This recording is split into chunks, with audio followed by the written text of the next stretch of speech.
I tried to figure out how to put it on mine, but That's cool. All right, let me we are live. And again, just want to thank you so much, Leon. I'm talking to Leon Stephenson III. Good friend of mine. Met Leon for the first time when he had moved to Memphis with a church plant that we were part of. And we all became really close. He moved here from, forget this right, North Carolina, correct? yep, from North Charlotte. Carolina, but he's from the Massachusetts area, and that makes us both Patriot fans. So six times, Go Pats, go Pats. 6 times, Haters. and we're coming back. We made it to the big bowl this year, but that's Weren't even okay. supposed to be there. We wouldn't expect to even win a playoff game. That's right. That's right. So we made it much farther than we were expected to. So we really that's been good. That's been good. And also Leon is a real estate agent also. So that's Yes, another sir. thing that we have in common. So hey Leon, just tell us a little bit more about yourself, man. That I try to do as best I can, but you can do a better job than I can. Yeah. Thank you. First of all, thanks for having me, Kino. So Leon Theodore Stephenson III, don't forget the third. Originally from the Boston area, moved to Charlotte about 12, 13 years ago from Cape Cod. And like Kino said, we met in between there where, my family and I made a decision to go to Memphis to help some friends start a church out there, a church plant. And that's where we had the pleasure of meeting Kino and Betsy and their family and a host of other families too. Just have kept in touch since and just, been good friends since. But yeah, diehard Boston fan, diehard Patriots fan, Red Sox, Bruins, Celtics, let's go. All things Boston. I've been a licensed realtor now for 6 years, licensed in North Carolina and South Carolina. I'm a realtor.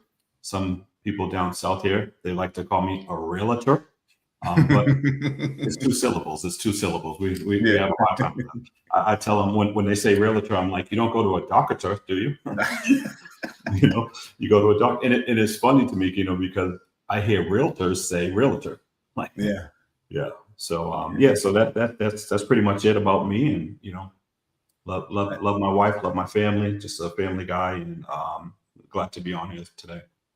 Okay, that's cool, man. Yeah, so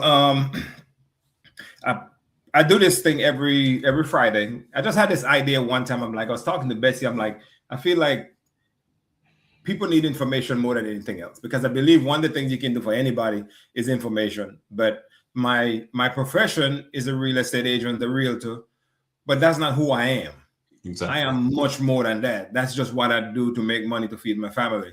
And when I started thinking of this live, I call it Fact Friday. Initially, it was to be able to ask questions about real estate and stuff. And when I did it the first time, that's all I did. And then I'm like, you know what? You can only tell people so much about real estate, but there's other things that I can probably help people to understand. So I've had a lot of people on here so far. I've had trainers, financial folks, and I'm gonna keep bringing a lot of different people. But one of the things that we don't talk about enough, and us men, as we get older, I'm about to be 55 years old this year. And as we get older, things change. And when we're young, we think we're invincible. And as we get older, we realize, well, we're really not that invincible. Yeah. So we just wanted to do this with you. And of course, we'll talk about a little bit of why we got to this point with you. But it is so important for us as men to not only pay attention to our health, but to do the things that can help us. For example, when we go to the doctor, what do we ask, and questions and so forth and so forth. So where are you in terms of how active are you, or active have you been, where you are now from maybe a few years ago when it comes to taking care of your health and getting those regular exams and stuff that we know we're supposed to, but sometimes we skip past them? Yeah, that's a great question. So me and the doctors have had a love-hate relationship, right? Just like you said, Kino, us as men, us as African American men, we have a stigma about doctors, right? And we have this machismo in us that initially will tell us, hey, you know, when your wife says, hey, Keno, how you doing? What do you say? I'm fine. I'm fine. You know, how you feeling? I'm fine. I'm fine. You know, I will find my wife to death. But there's times when we're not fine. And those are the times that we need to, one, voice it, and two, address it, right? So I say, honestly, my wife has saved my life 4 times. One, when she led me back to Christ when I was out there trying to be the best sinner I could be.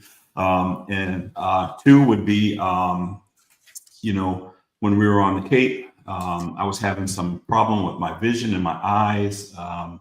It was just this crazy day, and she was like, "Babe, let me take you to the fire station," because then the fire station was taking your blood pressure for free or whatever. We didn't have a blood pressure cuff, so she takes me over to the fire station, and my blood pressure was like dang near 200 over 100 something. It was off. It was off the charts, you know. And you know that led they called. It just so happens that the fire department had a connection with somebody in the hospital, and he was like, "I'm sending this guy over right now. Can you take care of him?" And you know, that just started a whole gamut of things. My triglycerides were like 1400, 1600, something crazy. My A1C was like 14, where it's supposed to be, you know, 6 or under. So I was diabetic. I was, you know, high cholesterol, and basically on the verge of dying, you know. So that's when I started making some changes. The third time would have been 2 years ago. I was having what I thought was just anxiety or gas or something. Something was in my chest that, you know, I felt like I had to crack my chest plate or kind of, you know, step back or whatever. We go, you know, it would come and then it would leave my body almost, and I could feel it. I could feel it when it left. Like it was just like you know, when you on a roller coaster and you come down and you hit that like that. It felt like that. So go to the doctors. Fast forward, they put me on the machines. Nothing. They found nothing. As I was sitting in the emergency room, I stopped, which they found nothing. They were getting ready to release me. That's why I say they found nothing. They were getting ready to release me. And as I was sitting there, I started having that same episode again. Now, the monitors behind me are going crazy. The nurses are going crazy. They're like, should we call it? Should we call it? I'm like, what do you mean call it? I'm not dying. I'm not dead. Like, and then this young doctor comes in. He kneels down beside the bed. He's like, sir, I don't mean to alarm you, but you're having a heart attack. Oh. And I'm like, you know, and I'm talking to him like I'm talking to you right now. You know, like it didn't feel like a heart. You know, we see Fred Sanford. Remember Fred Sanford? And, you know, I'm coming to join you. It's the big one. Yes, it's the big one. It didn't feel like the big one. It didn't feel like anything. And you know, next thing I know, he's like, well, we don't have a helicopter pad here. I'm like, hold on, like, how serious is this? He said, we have to get you to the cath lab. Wow. So I go to the cath lab. Ended up having a 99% blockage in one of my arteries. They were gracious. They put a stent in for me. So that was the 3rd time. And here we are at the 4th time. This was last July. Again, I started having like a tightness in my chest. At the time I was lifting heavy. So I thought, you know, I'm fine. You know, it's something that I can either work off in the gym or something that happened in the gym. It was just muscle. And, you know, my wife being the angel that she is, she said, babe, you know, you're a cardiac risk. You really need to go check it out. So we go check it out, and they did some tests, and, you know, one of the tests came back, and, you know, when you go to take your car to get an oil change, and they're like, well, you need brakes, you need windshield wipers, you need this and that. So they came back and said, well, we couldn't find what was initially you came in here for. They said, but we did find a couple of spots on your liver. So now here we are, just, you know, in my head. And it was, you know, what killed me the most was the waiting in between, right? You know, you know, after getting that, hearing that, then I had to wait to get another test, and then I had to wait to get the results from the test, and I had to wait to hear from the doctor, then I had to wait to get a biopsy. So it was like this, it seemed like an eternity to me, especially mentally. And, you know, a couple of weeks later, found out that I had what's called cholangiocarcinoma, which is cancer of the bile duct in the liver, very rare cancer. Of course, me being the overachiever that I am.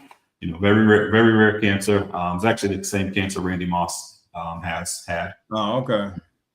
So yeah, a couple weeks later, I'm getting a third of my liver removed, and here we are now.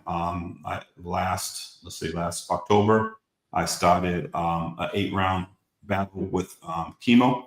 I did the chemo pills, not the injection. So I did the chemo pills, and just finished on Monday my last round. To God be the glory. And it was rough, but it was rough. It was rough. Yeah. So, I started doing, and you followed me, and thank you for following me on my journey. But I started doing videos for myself at first because I needed a way to voice it, right?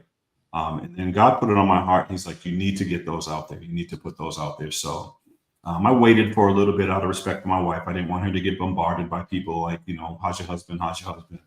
And then I just started putting my videos out. One for men, Black men, to listen to your wives. First of all, listen to your wives. They have that motherly instinct. Listen to your wife, spouse, girlfriend, whatever. They have that motherly instinct to know when something is wrong and when we need to address it.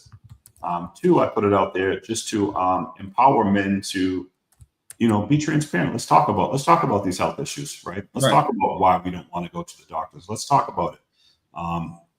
And then you wouldn't, the response that I've gotten, the people that have reached out to me, one of my buddies was like, hey, thank you for putting that out there. He said, I suffered with non-Hodgkin's lymphoma for 2 years and didn't tell anybody. And that can be, rough. I know I'm still going through it now mentally in my head. It's kind of like just a mind game. You know what I mean? Right. So yeah, my God bless you. Thank you. You need to go get that checked out. Yeah. So my intention was to just to reach out to people and to empower people. First of all, listen to your wives. Second of all, listen to your bodies. Right. One of my good friends, she said it so well. She said, "Listen to your body's whispers before it screams," and that's what I'm trying to address with men to do. Okay. Yeah. Man, cool. Absolutely, man. Listen, like I said, I do follow you on your journey. And when you do your videos, you call it Big G, Little C. God is bigger than the cancer. It's pretty much so that I do follow you and keep up to date and checking you. And we talk very frequent sometimes. Yeah. But definitely we're gonna keep praying for you. Absolutely. Yeah. So I decided to call it Big G, Little C because we have a big God. Yeah. Right. And I wasn't gonna give the C word. I wasn't gonna give them that power over me. Right. So and it did. It took power over me, especially the first day that I got my diagnosis legit from my doctor when he called and told me exactly what it was. I had a pity party. I cried. I sat there and I cried. I cried with my wife. And it was just one of those things like, you hear that word, you hear that little C word, and we think it's a death sentence, so to speak. And, so I cried and had, my little pity party day, and then called my family and asked for prayer. And then the next day I called everybody that I called and I said, I'm good. And what I meant by that is I was good either way. I was good whether we get rid of this thing, or I was good if God takes me home. But it's definitely a mind thing that you have to adjust with. And it, like I said, it was the waiting in between that was the most the most aggravating part to me. Yeah. Yeah, that's cool. But again, it goes back to we have to listen to the people around us, especially in yours and mine case, our wives, because the same thing. Like now, usually when I go to the doctor and we talk about his other run, I'll go to the doctor and I'll do a physical, which again, we need to get our physical at least once a year. Make sure we do that get that checkup. It's get the checkup, man, because you never know. Catch it early. Early detection can mean a big difference between being here and move on. But now when I go to literally the last time I went to the doctor, Betsy gave me a list of questions to ask the doctor. Yeah. And I had to write down answers for when I come back home, because in the past, I go to the doctor and I come on, she'll be like, did you, what did the doctor say? Oh yeah, everything's okay, I'm good. What's your blood pressure? It's okay. What's the numbers? Yeah. I don't remember. Yeah. What is this? What is that? So us men, sometimes we are so good at just, if it's not really, really serious, we don't take it serious, put it that way.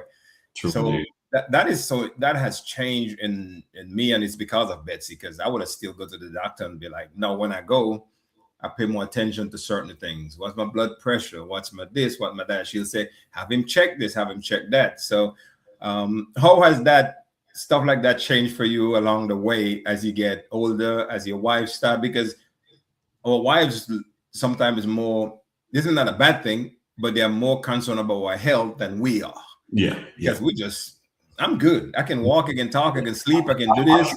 I keep on tipping. I'll keep on tipping. Right. Yeah. So definitely the same with me. Again, I just turned 55 2 weeks ago. And man, I did not know we were the same age. Yeah. I did not know that. Yeah. You look good, man. You look good. Thanks. You do too. Thank you. Yeah, so I turned 55 a couple of weeks ago, and it's the same with me and my wife, right? We always joke with the doctors when we're going in, because she's always with me. Most of the time she's with me, and I'm like, when you get our age, this is what you have to do.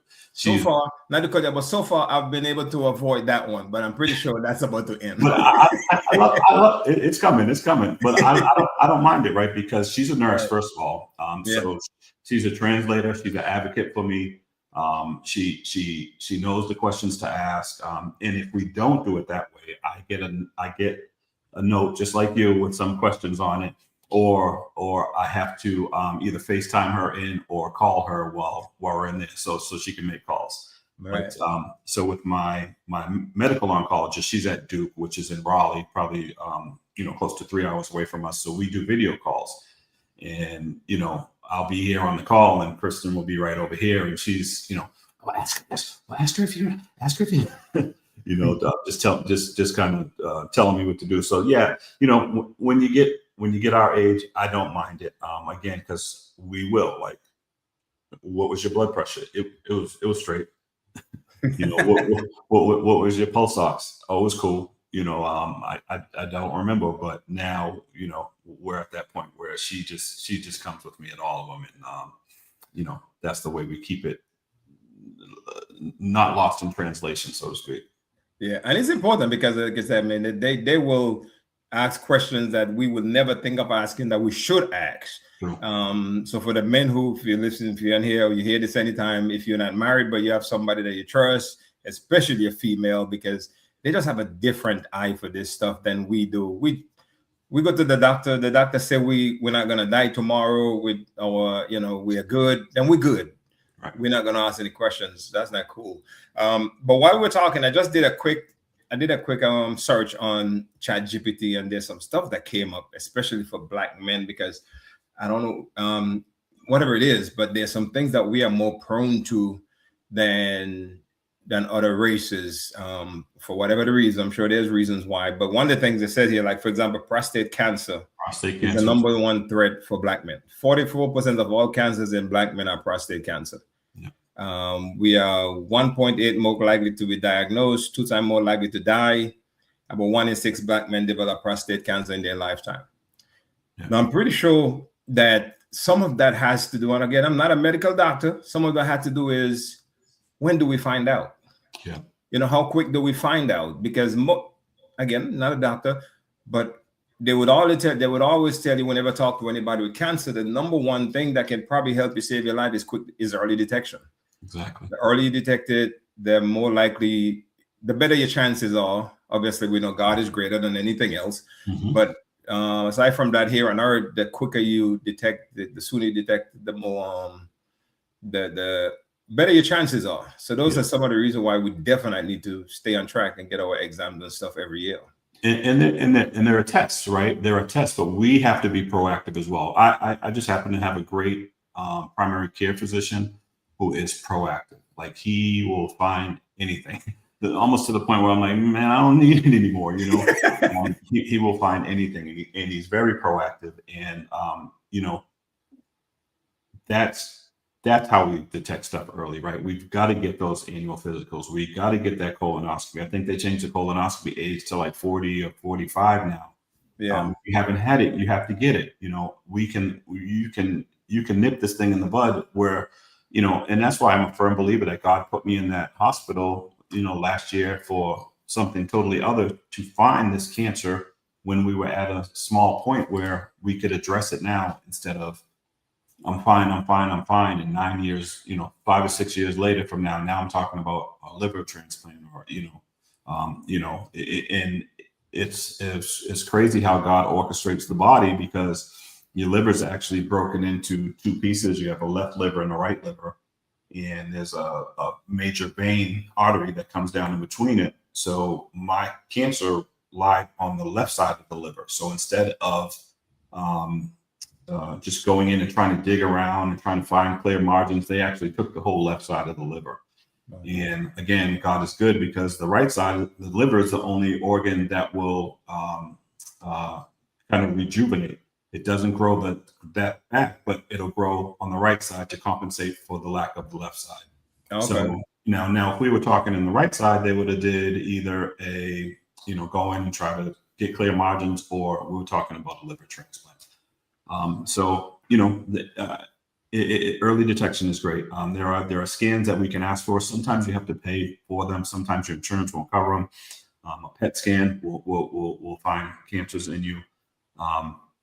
I just had what's called a CT angiogram on Monday, and we haven't even talked about this, but again, being proactive, because I'm starting to have this feeling again that I had when I had my heart attack 2 years ago. Had the CT scan on Monday. Now, mind you, this is the day that I finished my chemo meds, so I'm excited. I'm happy. Right. And I get the results from my CT scan angiogram on Monday, saying that I have, where my stent is in my artery, the RCA, before the stent and after the stent, I have some blockage as well now. So we're talking about having a catheterization in 2 weeks, or within the next 2 weeks, to go back in and to look at it and to see if we need to put another stent in or whatever. So it's one of those things. We're at that age, man. We're at that age, and if we don't keep up on it, then it's I still got some things to do here, and God has been truly good to me, through my wife, telling me to get these things done, and but it's daunting, because again, here I am on Monday, I'm this high because I'm off of these meds, and then 2 hours later I get this news, and it really put me into a funk, so to speak. Especially this over this week when she was gone away. So it's like, my best friend's gone. I can't share it with her other than through the phone. I can't even get a hug. And I was going through it this week.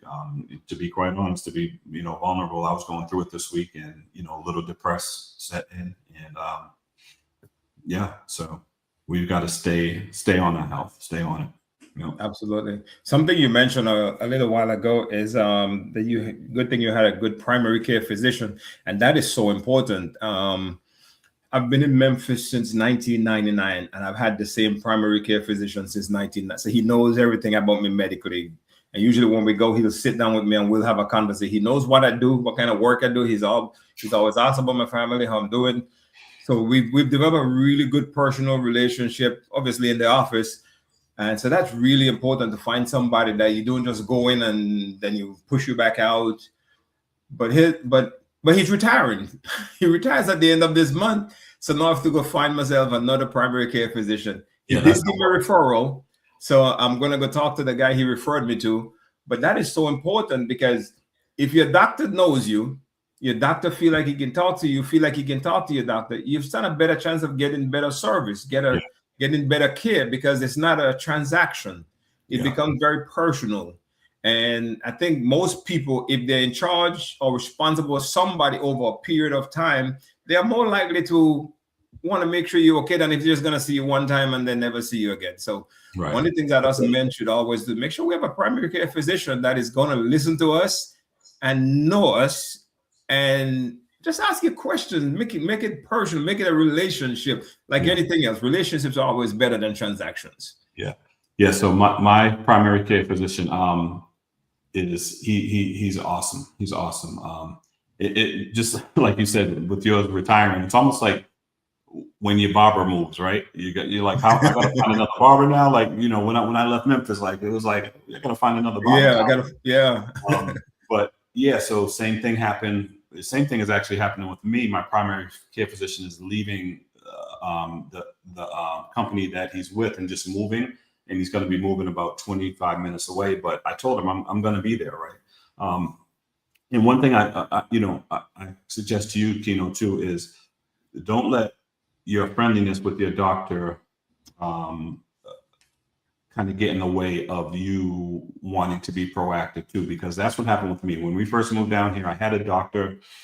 She was great. But I had a 5 or 6, actually about 10 years. And it started to turn into one of those things where I was telling her what I needed.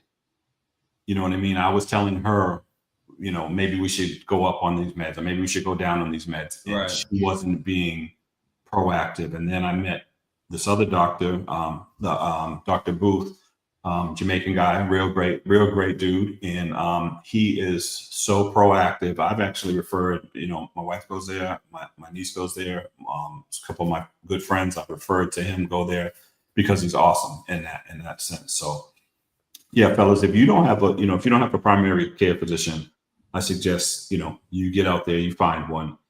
Again, like Kino said, one that you can trust and is going to be an advocate for you, find things in you that you might not want to be found, but you want them to be found.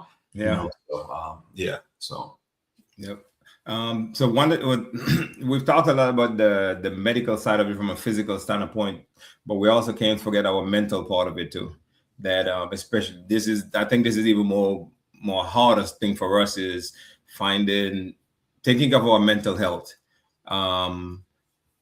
finding good people to be around, good groups, good men that are going in the same direction as you. Like for me right now, I've never been as locked into a church as I am now, and it has been a big help. Definitely been a big help. I have this thing, and I post it on my social media sometimes. Every Thursday we have this thing called Men's Breakfast, and we go just men have breakfast. There's a cost to the breakfast, like $7, but there's a bunch of food. I don't always eat it because it's not always the healthiest, but when I eat it. But so we do have to work on our mental health. And you just mentioned that you were a little depressed when you got that news. That is something that a few years ago a man would never say. I'm feeling a little depressed. Yeah. And I remember back when Alex Rodriguez had mentioned that he used to go to a therapist when he played. I think when he played for for Texas, and people like ridiculed him, because again, that was unheard of, unspoken. You're a man. You're not supposed to be depressed. You're not supposed to have mental health. So it's important that we also take care of our mental health. I was talking to an agent the other day, and she said, I forget what the question was, but I'm like, yeah, I'm taking a day off. She's like, why? I'm like, I just need to be off. I don't need to work today. I'm going to take a day off. I need to clear my mind. I'll come back tomorrow. Mental health days. Yep. Mental health days. Yeah. Yep. So that's what I do. So talk about it. How do you manage something like that, especially going through what you've gone through, what you're now going through? Yeah. So I had to rely on my family, right? As soon as I got the diagnosis, I call them my sisters. They're cousins, but they're like sisters to me. They were here within 3 or 4 days, just surrounding me with love. And you need that, right?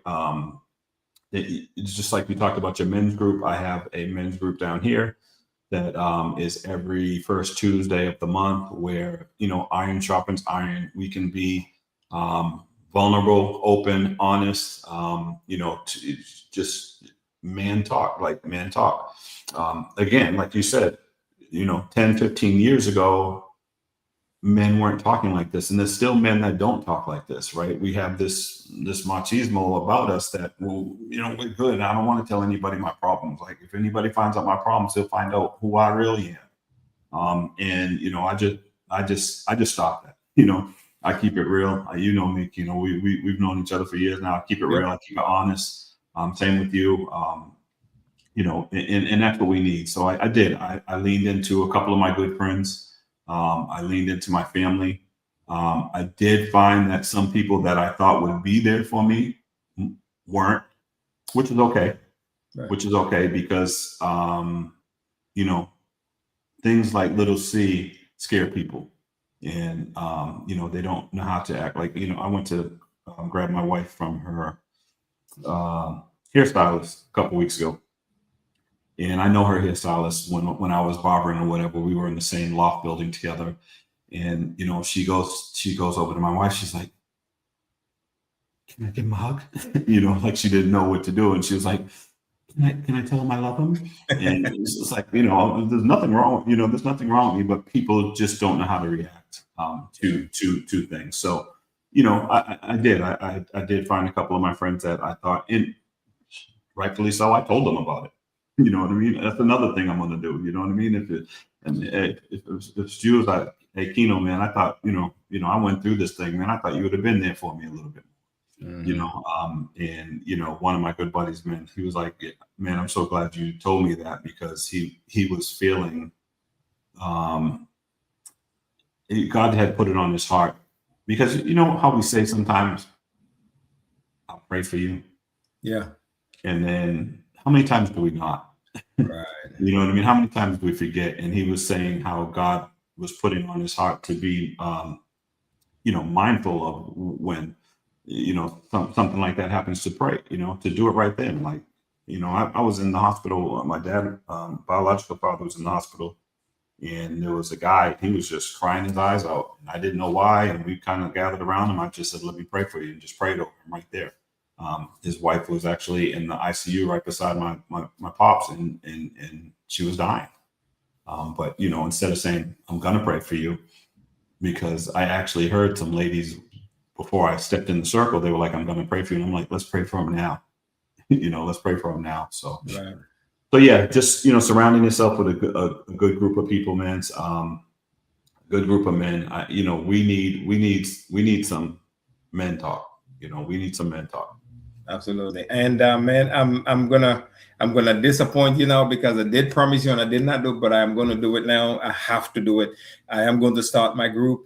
Because again, I had the idea a long time ago. Then I saw you post your pictures of you and your men's group and stuff, and you talked to me about it and how it started like a little itty bitty thing. Now it's spread, because really and truly, we are expected. I forget the guy, Dax, and I forget his name. He's the black guy. He's a sing country music. He was with I forget his name, but they did this song, and it pretty much talk about how men are expected to just take it and never say what's going on, never say how you feel. I love the song, but it is so true that who do we talk to? Everybody talk to us. Is it we listen to, huh? Is it Hootie from Hootie and the Blowfish? Yeah. That song. Yeah. I don't know if you ever heard it before, but I love the song. I mean, I listen to it sometimes when I'm working out. I listen to it, and I know I can bring a tear to my eye, because it's a good, because we expected, especially the head of our household, they should always come to us and have, be able to talk to us and lay it down on us and give it to us. Sometimes we can't take it. Sometimes we do need people to talk to, and I need to do that for myself too. I need to find sometimes more people that are closer that I can talk to about stuff. I do have a good friend of mine that I do talk to, but it's so important that we do find people, and we got to be careful that we don't talk to people who are just gonna tell us yes. Right. We want somebody that's gonna push back on us sometime, be like, "No, man, no." Because that's if you talk to somebody, they're always telling you yes. It's like, it's like they say ChatGPT, for example, it will always tell you good things. Right. It's not gonna tell you the bad things. It's always like, there was a thing the other day, and this is totally off the topic. Some girl went on ChatGPT talking about, I think a guy gonna kill herself, and ChatGPT, she asked, "Should I tell somebody about it?" She's like, no, you don't tell anybody anything about it. So basically, you want to talk to somebody who'll actually give you pushback and give you real advice. Exactly. Yeah. Just a good group of men. It's almost like you've coached teams before. It's almost like coaching, right? You need you need, the head coach, and then you need that strong coach that he might cuss and swear, but then you have that other coach that will calm the kids down, and he takes like a big brotherly kind of role towards it. But they all make a great team, right? They all make this great team that they put together.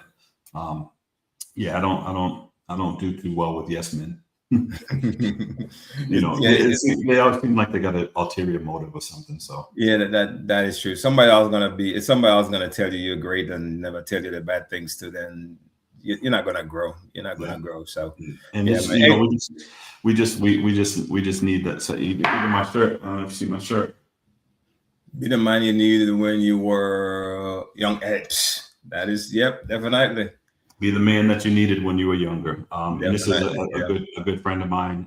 His clothing line. He's got a great podcast called God's Glory in Men's Real Stories, and I'll be featured on it. I think this month. I did an interview with him last month. So yeah, just getting around people like that.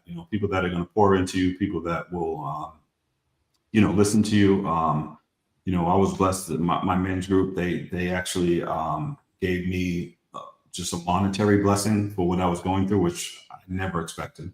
Right. And even what blessed me more than the monetary blessing was the gentleman that leads it. He's a big, I don't want to say star, but he's a big figure in Charlotte. His name's Fly Tie. He's a barber. He hosts Hornets games and the ACC tournament, stuff like that. And him and his wife started a couple of groups, and he started this men's group. But, what blessed me more than the monetary was, man, this dude wrote me a 3-page long note.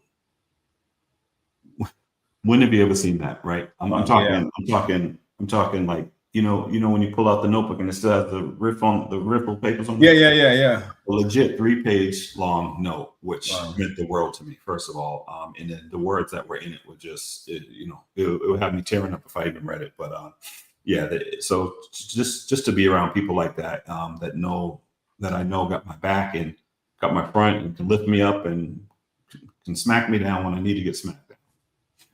Right. That's cool, man. Yeah, listen.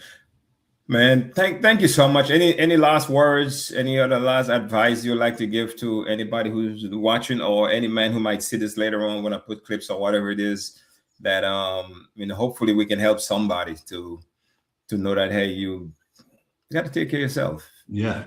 I guess grand scheme of things, like I said, one, fellas, listen to your spouse, your wife, your girlfriend, your significant other, whatever. Listen to them when they give you the prompting to go see a doctor or go get that checkup.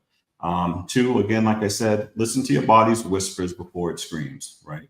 We have these little things that we kind of brush off in us. And like I said, I was feeling, it didn't feel like a heart attack to me, and not at all. It felt like it was indigestion or something like that. And I've had people say they've had the same thing. And one of my guys from back home, he was feeling the same way, came down to go to work. They found him dead, tying his shoes, like he was actually having a heart attack. And, we've got to just not brush these things off and be, these machismo warriors.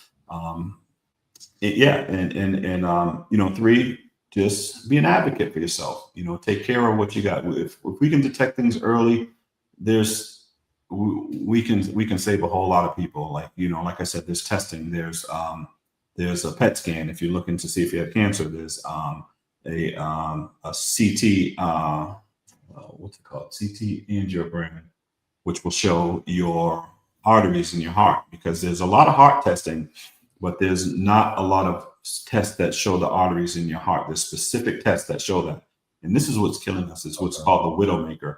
When we have a blockage, which I had a 99% blockage in my artery.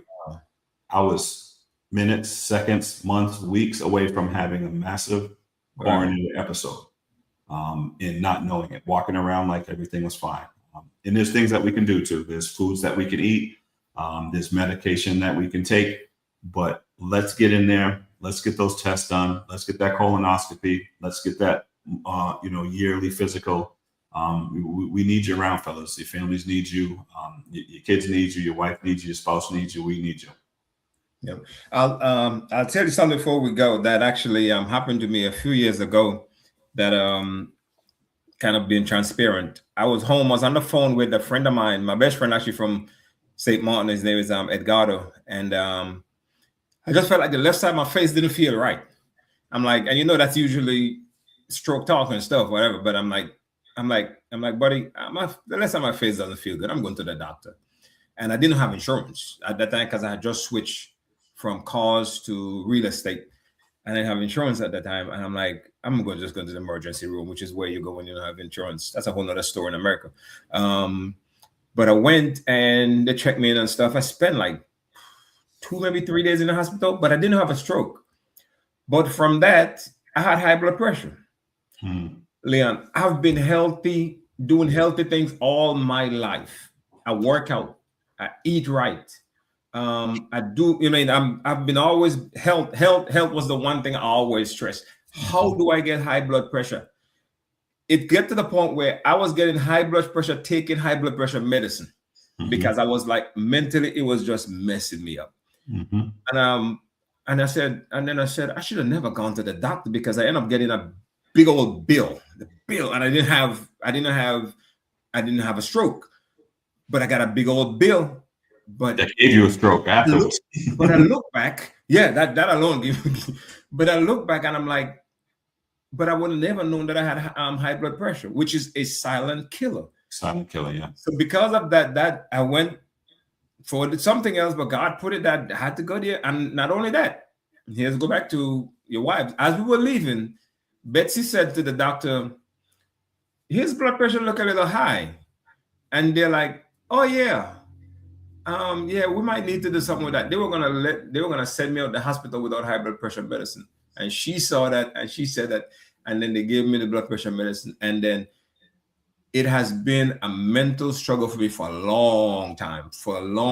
Like Betsy, like you take your medicine. I'm like, yeah, but I get high blood pressure taking my high blood pressure medicine.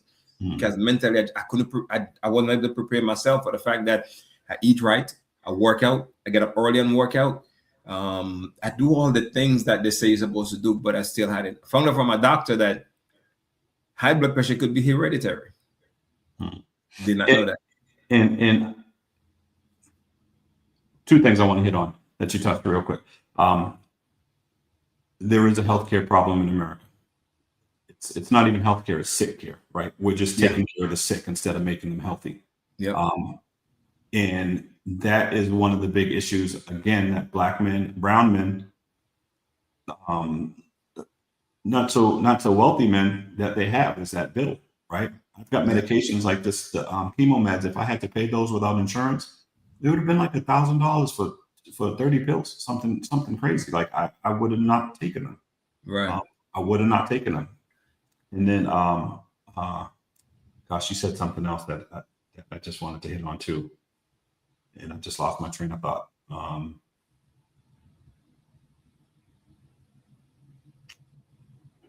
See, 55. Welcome to 55. This is what you got to look forward to in a couple months. It happens to me sometimes, which is like, look, as you're talking, I'm making little notes. I make sure. And I should have too. I had it on the tip of my tongue. You were. I'm sorry. That's okay. It's okay. But again, thank you very much. And for anybody who might have checked in, or if you see this anytime, please take care of your health. I had a friend once. He said to me, "Why you doing all this working out and stuff? Well, gonna die." I'm like, "That's not the problem. The problem is if I live." Right. The problem is if I live, because we're gonna die. That's true. But if I live, what if I live long? I don't want to live long. And if I have anything to say about it, I want to be able to, God bless me one of these the grandkids that can go outside and play with them or whatever. I got my son who's in the military now. Before he left, he used to always be, "You can't beat me, bro. I'm still stronger than you. I know he's gonna come back," and that's about to change. I know what I was getting ready to talk about was you said goodness, I just keep getting this brain fog. It's okay. You said that's crazy. It's okay. It's okay. It's crazy. All right, man. Well, listen, I blame it on the meds have done some damage to me all around. Right. Yeah. It's okay, man. Hey, listen, Betsy and I, we're gonna keep you in our prayers, and we don't say that just to say that is something we definitely do. And we're gonna be, like you said, in 5 years, we're gonna be getting that call from you that you're cancer free. Yes, sir. Receiving it and believing it.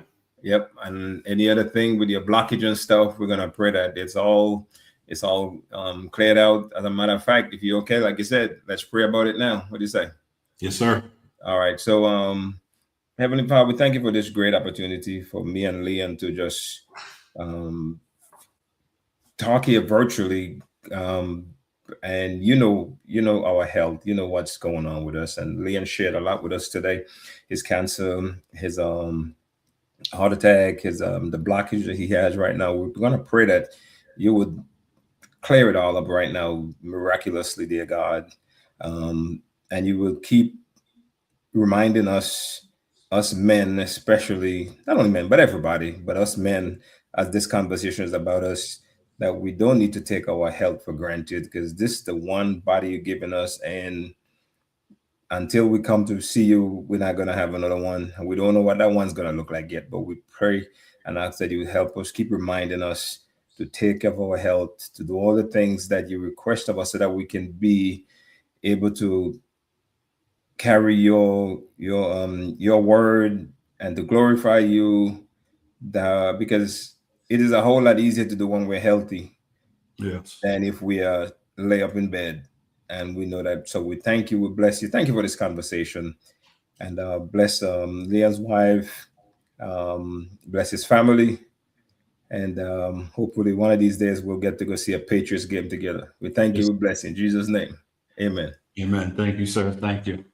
And then I just so one thing you said that the doctor said, and I have a hard time with this with doctors. You said that the doctor said it's hereditary. I kind of beg to differ with that. Like, the thing that's hereditary to me is we eat like our parents ate, right? Therefore, we have the things that our parents had. You know what I mean? We eat like our family has showed us to eat over the years. Therefore, we continue to have these patterns of diabetes, high blood pressure, high cholesterol, because that's what they're doing. So I just wanted to touch on that. But let's fix your diets, eat the good stuff, get your medication, get your checkups. I appreciate you, man. Thank you, man. Listen, man, have a wonderful weekend. And I am here. If you need anything, please reach out. And yeah, tell Rob I say hello too. I haven't talked to Rob in a long time.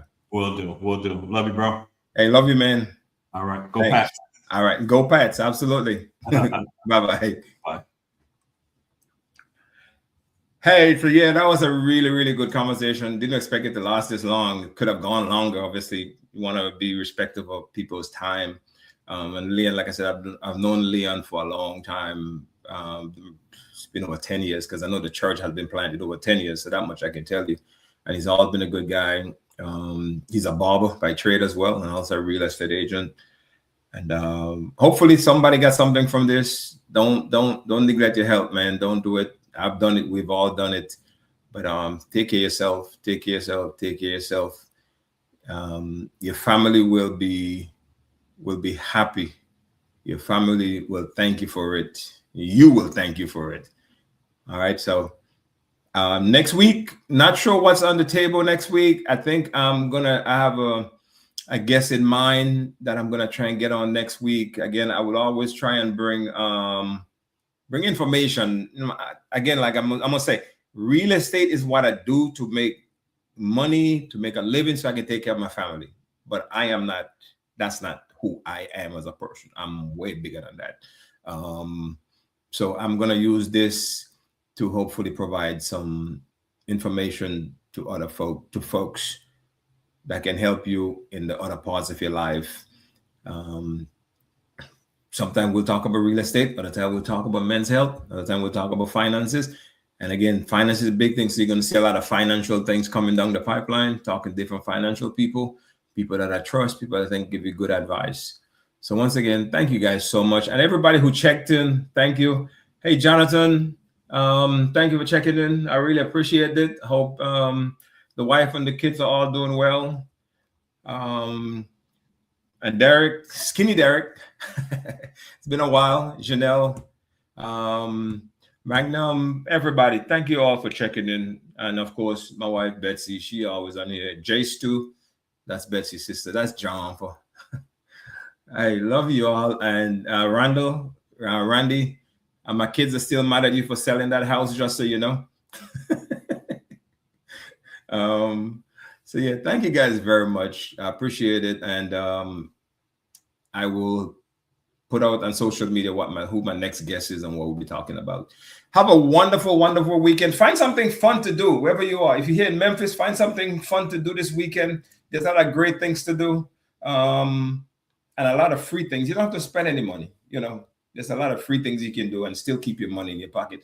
For example, I'm going to have a date night tonight, and we're going to be spending very little because we're going to Shelby Farms. Don't come out there to harass me. I'm going to be signing no autographs. I'm just joking. Bye, folks. Love you all. Have a wonderful weekend. Bye-bye.